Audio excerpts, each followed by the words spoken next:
Kalau saat ini kamu diberikan dua pilihan, pilih yang mana?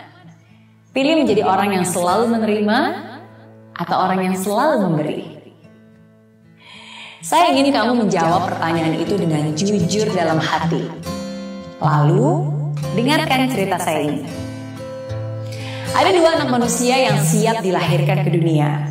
Ketika malaikat melihat mereka, malaikat pun bertanya kepada keduanya, kalau kalian diberi pilihan menjadi orang yang selalu menerima atau menjadi orang yang selalu memberi, kalian mau pilih menjadi yang mana?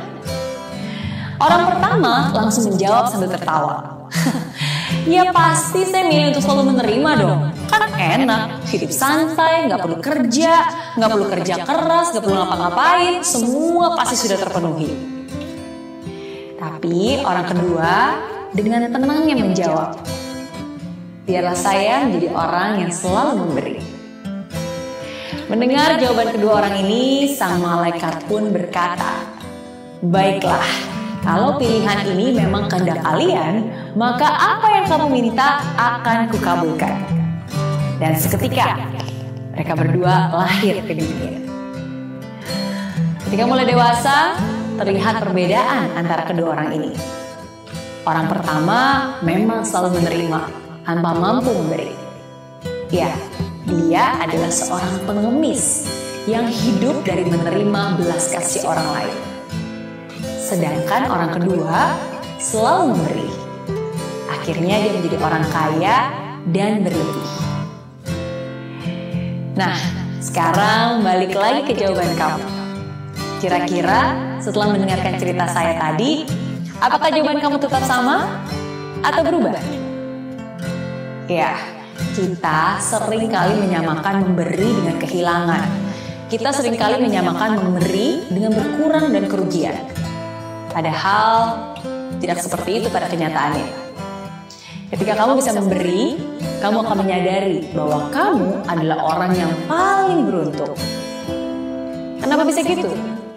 Pertama, untuk bisa memberi apapun bentuknya, baik itu materi, tenaga, pikiran, cinta kasih, itu tandanya kamu menjadi orang yang berlebih. Lebih kaya, lebih kuat, lebih cerdas, lebih welas asih. Jadi, ketika kamu bisa memberi, kamu sungguh adalah orang yang beruntung.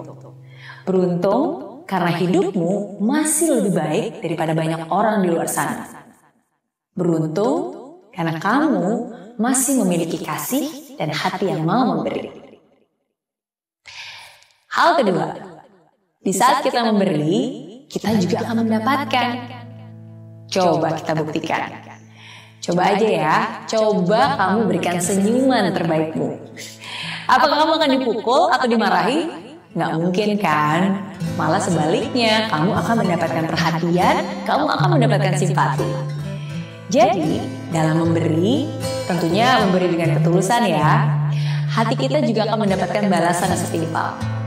Bila bukan di dunia ini, tentunya pahala dari Sang Pencipta, Sang Ilahi. Tapi Miss Mary, saya sendiri masih merasa kurang. Tapi saya juga ingin bisa memberi. Terus gimana dong? Bisa nggak sih berkekurangan tapi juga memberi? Well, memberi itu bukan tentang seberapa banyak yang kamu beri, tapi seberapa besar kerelaan kamu untuk melakukannya. Kamu tidak akan menjadi kekurangan ketika memberi, tapi justru ketika kamu bisa memberi di saat kekurangan, itu yang luar biasa. Ada begitu banyak berkat yang bisa kamu nikmati dalam hidup ini. Cobalah untuk berbagi, bukan hanya menikmatinya sendiri. Bukan hanya soal uang, bukan hanya soal materi saja, tapi kamu juga bisa memberikan waktu, memberikan tenaga, memberikan perhatian. Kamu juga gak akan pernah tahu seberapa besar arti pemberianmu bagi orang lain. Sesuatu yang mungkin tampak kecil banget bagi kamu, bisa menjadi sesuatu yang luar biasa bagi orang lain.